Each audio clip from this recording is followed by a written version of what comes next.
About 6 months ago, on the 3rd of December, Allah Rabbul Izzah made a decree that my youngest brother, we're 5 brothers, alhamdulillah.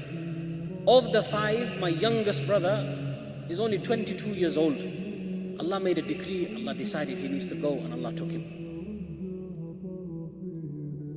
You know, this 22-year-old boy was a Hafiz of the Quran. He started his journey when he was 3 years old. Hafiz Inam rahimahullah. He started his journey of Hifz when he was 3 years old, and he finished when he was 17 years of age. But he never ever stepped away from the Quran. Allow me to share with you his last few moments. So my brother Hafiz Inam rahimahullah, he was in a coma for 10 days. And Royal London Hospital, nowhere near home. The doctors were baffled and could not understand what had happened, what was going on. So they did this thing, what they call a STEM test, which is to test if the brain is functioning or not.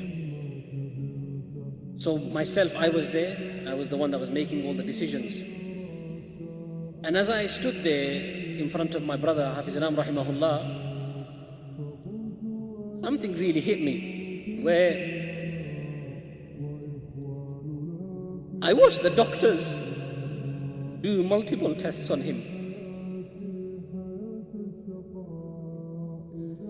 And as they go through each stage, I'm watching the monitors. And I'm thinking, Allahu Akbar, he's going to go very soon.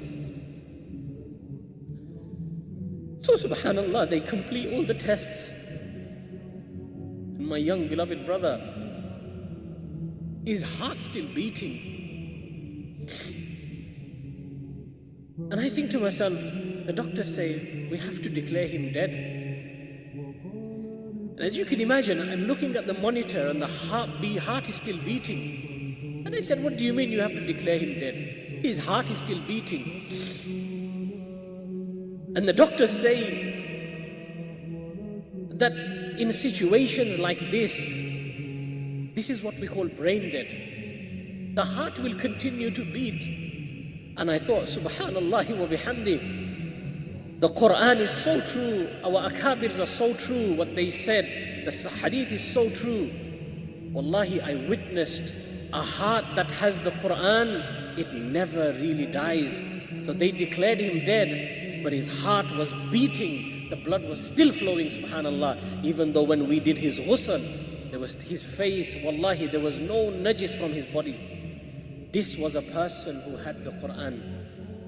Me and you, we may not be as fortunate, but if you bring the Quran, Allama Rumi rahimahullah, he says that the Quran, you take the Quran, you memorize the Quran, and you know the Quran. What you have to ask yourself is, does the Quran know you?